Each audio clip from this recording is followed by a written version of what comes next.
రాష్ట్ర ముఖ్యమంత్రి వర్యులు మిత్రులు శ్రీ రేవంత్ రెడ్డి గారు, ఉప ముఖ్యమంత్రి బట్టి విక్రమార్క గారు, శ్రీ కృష్ణారావు గారు, అలాగే ఇతర మంత్రి వర్యులు, ఈరోజు నాతో పాటు పద్మ విభూషణ్ అందుకున్నట్టు యొక్క మనందరికీ ఇష్టమైన సినిమా కథానాయకుడు అయిన యొక్క చిరంజీవి గారు, అలాగే తెలంగాణ నుంచి పద్మ అవార్డులు వచ్చినట్టు మిత్రుల కాస్త ప్రశాంతంగా సమయం కూడా తక్కువ ఉంది. పద్మ అవార్డులు వచ్చినట్టు యొక్క పెద్దలు వివిధ రంగాల్లో వాళ్ళ ప్రతిభను గుర్తించి ఈరోజు పద్మ అవార్డు వాళ్ళకు వచ్చింది. నేను ముఖ్యంగా అవార్డులు సన్మానాలు అవి పెద్దగా జీవితంలో తీసుకోను కూడా. కానీ ప్రధానమంత్రి గారు ఈ పద్మ అవార్డు ఈ స్థాయిలో మీకు ఇస్తున్నామని చెప్పిన తర్వాత నేను ఆయన మీద గౌరవంతో కాదనలేకపోయాను. ఒక సామాన్య రైతు కుటుంబంలో పుట్టి 4 కిలోమీటర్లు నడిచి స్కూలుకు వెళ్ళి తెలుగు మీడియంలో చదువుకొని అంచెలంచెలుగా ఆ స్థాయికి వెళ్ళిన నాకు కేంద్ర ప్రభుత్వం ఆ గౌరవాన్ని ఇచ్చింది అవుతుందో దానికి నేను కేంద్ర ప్రభుత్వానికి ధన్యవాదాలు చెప్తున్నా, వినమ్రంగా ఆ అవార్డుని స్వీకరిస్తున్నానని చెప్పాను ఆ రోజు. ఈరోజు రాష్ట్ర ముఖ్యమంత్రి శ్రీ రేవంత్ రెడ్డి గారిని నేను అభినందిస్తున్నాను. ఎందుకంటే ఒక మంచి ప్రతిభ ఉన్న వ్యక్తులను గుర్తించి కేంద్రం వాళ్ళకి పద్మ పురస్కారాలు ఇవ్వడం ఒక ఎత్తు అయితే, అలాంటి పురస్కారాలు అందుకున్న వారిని, మన తెలుగు వారిని ఈ రాష్ట్రంలో పిలిచి సన్మానించాలని చెప్పని అనుకోవడం అవుతుందో ఇది మంచి సాంప్రదాయం అని చెప్పని నేను భావిస్తున్నా. సాంప్రదాయానికి నాంది పలికిన రేవంత్ రెడ్డి గారిని హృదయపూర్వకంగా అభినందిస్తున్నా. నాకన్నా చిన్నవాడు కాబట్టి ఆశీర్వదిస్తూ ఉన్నాను. శ్రీ రేవంత్ రెడ్డి నాకు చిన్నప్పటి నుంచి తెలుసు. చైతన్యశీలి, ఉత్సాహవంతుడైన యువకుడు. అలాంటి వారికి రాష్ట్ర ముఖ్యమంత్రిగా అవకాశం వచ్చింది. ఆయన హయాంలో మరిన్ని మంచి పనులు జరగాలని, తెలంగాణ యొక్క సర్వతోముఖ అభివృద్ధికి ఆయన పూర్తిగా కృషి చేస్తారని నమ్మకం నాకుంది. దానికి ప్రజల యొక్క ఆశీస్సులు కూడా ఉంటాయని చెప్పని నేను భావిస్తూ ఉన్నాను. ఈరోజు ఈ పద్మ అవార్డులు ఇచ్చిన వాళ్ళని మీరు గమనించండి. మనం చిన్నప్పటి నుంచి చూస్తూ ఉన్నాం పద్మ అవార్డులు. కానీ ఇలాంటి పరిస్థితి ఇంతకుముందు పెద్దగా రాలా మనకి. పద్మ విభూషణ్ వచ్చిన వాళ్ళ గురించి నేను మాట్లాడడం లేదు. పద్మ అవార్డులు వచ్చిన వాళ్ళు ఎవరుతున్నారో వాళ్ళ గురించి. ఎందుకంటే మట్టిలో మాణిక్యాలను ఆ వాసన పట్టి గుర్తించి బయటకు తీసినట్టుగా ఈ మహానుభావులను, మహా వ్యక్తులను కేంద్ర ప్రభుత్వం నరేంద్ర మోడీ గారు వారికి గుర్తించి పద్మ అవార్డు ఇవ్వడం ఒక కొత్త సాంప్రదాయం. ఏంటంటే రికగ్నైజింగ్ ది అన్రికగ్నైజ్డ్, గుర్తింపు పొందని యొక్క వ్యక్తులకు గుర్తింపునివ్వడం అనే కార్యక్రమం కింద ఈ మంచి సాంప్రదాయాన్ని చేపట్టారు. వారికి కూడా నేను శుభాకాంక్షలు అందజేస్తూ ఉన్నాను. నా తోటి మిత్రుడు, ప్రేమపాత్రుడు శ్రీ చిరంజీవి గారికి పద్మ విభూషణ్ లభించినందుకు నా సరసన నాకు ఎంతో సంతోషంగా ఉంది. ఎందుకంటే నేను ఎప్పుడు ఆయన నటనా సామర్థ్యాన్ని గురించి, ప్రతిభను గురించి చెప్తూ ఉంటాను. గతంలో కూడా చెప్పాను, మీ సౌకర్యార్థం మళ్ళా కూడా చెప్తూ ఉన్నాను. తెలుగు కళామ తల్లికి 2 కళ్ళు స్వర్గీయ నందమూరి తారక రామారావు గారు, అలాగే అక్కినేని నాగేశ్వరరావు గారు. తెలుగు కళామ తల్లికి 2 కళ్ళు స్వర్గీయ నందమూరి తారక రామారావు గారు, అక్కినేని నాగేశ్వరరావు గారు అయితే 3వ కన్ను శ్రీ చిరంజీవి గారు అని చెప్పిన సందర్భంగా నేను మనం చేస్తాను. ఈ విషయం నేను ఇవాళ చెప్పడం లేదు, ఆయనకు అవార్డు లభించింది కాబట్టి అని. చాలా కాలం కింద విజయవాడలో ఈ విషయాన్ని చెప్పాను. ఎందుకంటే ఆయనలో ఉన్న ప్రతిభను నేను గుర్తించాను కాబట్టి, నాకు నచ్చింది కాబట్టి, జనం మెచ్చింది కాబట్టి ఆ విషయాన్ని చెప్పడం జరిగింది. ఎందుకంటే మరి తన నటనా కౌశల్యం ద్వారా ప్రజానికాన్ని రంజింప చేయడం, దానికోసం నిరంతరం శ్రమిస్తూ ఉండడం ఒక ఎత్తు అయితే, ఆ నటనలో కొన్ని ప్రమాణాలు పాటించి అసభ్యతకు, అశ్లీలతకు, హింసకు పెద్దగా తావివ్వకుండా నటన కొనసాగించడం అవుతుందో చిన్న విషయం కాదు. ఆ విషయంలో చిరంజీవి గారిని ఇతరులు కూడా ఆదర్శంగా తీసుకోవాల్సిన అవసరం ఎంతో ఉంది.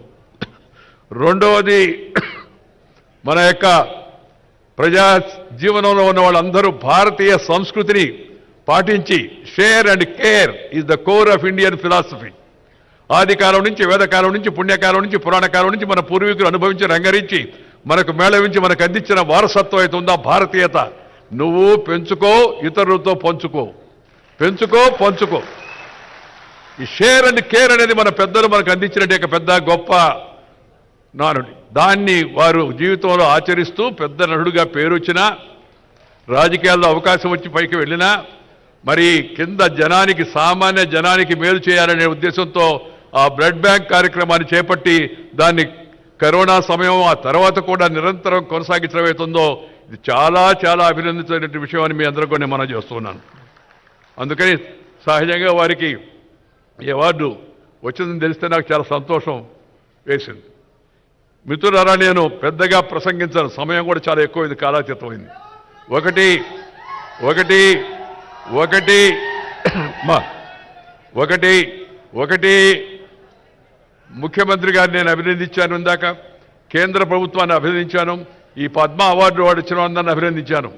జీవితంలో పట్టుదల ఉంటే, కృషి ఉంటే ప్రతి ఒక్కరు కూడా ఉన్నత శిఖరాలకు చేరుకోవచ్చు అనేది ఈ అందరి యొక్క జీవితాల గురించి మనం కొత్త యువతరం, నవతరం తెలుసుకోవాల్సిన విషయాన్ని మీ అందరికి కూడా మనం చేస్తూ ఉన్నాను. కృషి, అందువల్ల ప్రతి ఒక్కరికి జీవితంలో క్రమశిక్షణ, సమయ పాలన, మాట తప్పకుండా ఉండడం, నీతి నిజాయితీ, ఇతరులతో తనకు వచ్చిన దాన్ని పంచుకోవడం అవుతుందో అలవాటు చేసుకుంటే తప్పనిసరిగా జీవితంలో యువతరం కూడా పైకి వస్తారని చెప్పని నేను ఈ సభలో ఉన్న యువకులకే కాకుండా రాష్ట్రంలో ఉన్న యువకులందరూ కూడా నేను ఈ సందర్భంగా నేను మనవి చేస్తూ ఉన్నాను. అలాంటి అవకాశం వస్తుందంటే ప్రయత్నం చేస్తే వస్తుంది. మనం ఇష్టపడిన పనిని కష్టపడి చేస్తే నష్టపడేది లేదు అనేది నా యొక్క భావన. ఇష్టపడిన పనిని కష్టపడి చేస్తే నష్టపడేది లేదని.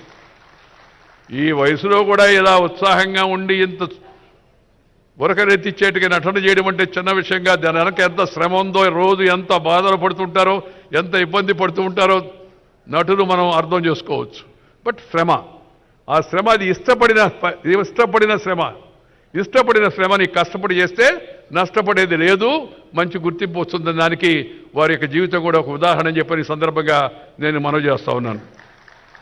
ప్రజా జీవనంలో ఉన్న వ్యక్తులు కొన్ని విలువలు పాటించాలా. ఇందాక వారు చెప్పారు కదా, సాంప్రదాయాలు పాటించాలా. నేను ఈ వేదిక సందర్భంగా అందరికీ కూడా కోరేది ఏంటంటే, జీవితంలో మనకందరికీ అవకాశం రాదు, వచ్చిన అవకాశాన్ని మంచిగా ఉపయోగించి కొన్ని ప్రమాణాలు నెలకొల్పండి, కొన్ని విలువలు కాపాడండి. ఈ మధ్యకాలంలో అసెంబ్లీలలో, పార్లమెంట్లో వివిధ స్థాయిల్లో జరుగుతుంటే గలాటాలు ప్రజల్లో చాలా ఆందోళన కలిగిస్తూ ఉన్నాయి. One way it is demoralising the people. Keeping that in mind, one must correct himself and her self.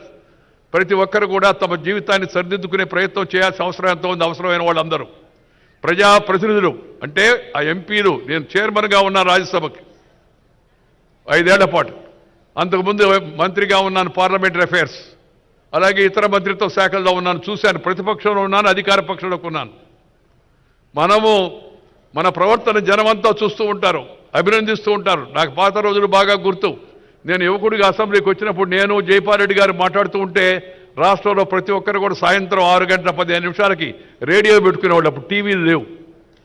విందాము ఏం చెప్పారు వీళ్ళని. నువ్వు కష్టపడితే, మంచిగా జనం కోసం పనిచేస్తే, నీ మంచి ప్రవర్తన బాగుంటే జనం దాన్ని ఆదరిస్తారు. అందుకు నేను సొంతంగా అనుభవం చెప్పాను. ఆ రాజకీయాన్ని ఇప్పుడు నేను ఇక్కడ చెప్పదలుచుకోలేదు. కానీ ఒక విషయం గమనించాలి. ఇప్పుడు ఇవాళ రాజకీయాల్లో ప్రమాణాలు తగ్గిపోతున్నాయి, జనానికి ఆందోళనగా ఉంది. శాసనసభలో, పార్లమెంట్లో ప్రమాణాలు తగ్గిపోతున్నాయి, ప్రజల యొక్క ప్రజా జీవనంలో ప్రమాణాలు తగ్గిపోతున్నాయి. అధికారుల స్థాయిలో, అనధికారుల స్థాయిలో ఈ ప్రమాణాలను మళ్ళా తిరిగి సరిదిద్దాల్సిన కర్తవ్యం మన అందరిపైన ఉందని చెప్పని ఈ శుభ సందర్భంగా నేను అందరికి కూడా మనవి చేస్తూ ఉన్నాను. ఆ మధ్య కొందరు అడిగారు ఒక మీటింగ్లో నన్ను, సోదరీమణులు, సార్ భలే భయంకరంగా ఉంది సార్ పరిస్థితి, ఏముందమ్మా అంటే, అది వినాలంటేనే మీరు టీవీ పెడితే, రేడియో పెడితే చూద్దామంటే అది పెడితే ఆ మాటలు బూతులు మాట్లాడుతూ ఉన్నారు సార్ ఎమ్మెల్యేలు అని చెప్పారు. నేను చెప్పానమ్మా దానికి సమాధానం మీ చేతిలో ఉందని. మా చేతిలో ఎట్టుంటుంది సార్, వాడు జోలికిపోతే మమ్మల్ని ఏమైనా చేయరా అన్నారు. ఏం లేదమ్మా, మీ చేతిలోనే ఉంది. ఈ బూతులు మాట్లాడే వాళ్ళకి పోలింగ్ బూతులోనే సమాధానం చెప్పండి అని చెప్పాను. వాళ్ళకి ముందు అర్థం కాల, ఏంద్రా బూతులు మాట్లాడేవాడికి బూతులో సమాధానం చెప్పంటున్నాడు ఈయనని. పోలింగ్ బూత్లో లోపలికి వెళ్ళి గుండె ముసుగేసి ఉంటుంది, లోపల బటన్ నొక్కితే ఫినిష్ అయిపోద్ది కార్యక్రమం. ప్రజాస్వామ్యంలో ప్రజలు రుజువర్తన లేని వారిని, నీతి నిజాయితీ లేని వారిని, ఇతర విషయాలపై ఆధారపడి జనాన్ని రెచ్చగొట్టి గెలిచే వాళ్ళని తగిన గుణపాఠం వాళ్ళకి చెప్పాల్సిన అవసరం ఉంది. సమయం ఆసన్నమైంది. ప్రజలు మంచిగా ఉండేటికి ఎన్నుకున్నాను కానీ ఎన్నుకుంటే ప్రజలకు కూడా మంచి జరుగుతుంది. కులం పేరుతో, మతం పేరుతో, వర్గం పేరుతో, వర్ణం పేరుతో, జిల్లా పేరుతో, భాష పేరుతో జనాన్ని చీల్చే ప్రయత్నాలు చేయకూడదు. అందుకని నేను ఎప్పుడు ఒక మాట చెప్తుంటాను, ఆ మాట చెప్పి ముగిస్తాను. Character, calibre, capacity and conduct ఉన్న వ్యక్తులను ఎన్నుకోవాలా. 4 Cలు character, calibre, capacity and conduct ఉన్న వ్యక్తులను ఎన్నుకోవాలా. రాజకీయంలోనే కాదు, ఏ రంగంలోనైనా సరే అలాంటి వాళ్ళని ప్రోత్సహించాలా. కానీ కొంతమంది నాయకులు కొత్తగా కనిపెట్టారు 4 Cలు. ఆ సీలు కష్టం కదా, అందుకని దాని ప్లేస్లో కొత్త సీలు కనిపెట్టారు. ఏందయ్యా కొత్త సీల్ అంటే? Caste, community, cash, criminality. ఆ సీలు బదులు ఈ సీలు. కానీ నేను వాళ్ళకి కూడా చెప్పదలుచుకున్నది, తాత్కాలికంగా ఒకసారి ఉపయోగపడవచ్చేమో, కానీ ఎలకాలం అది మనం రక్షించదు.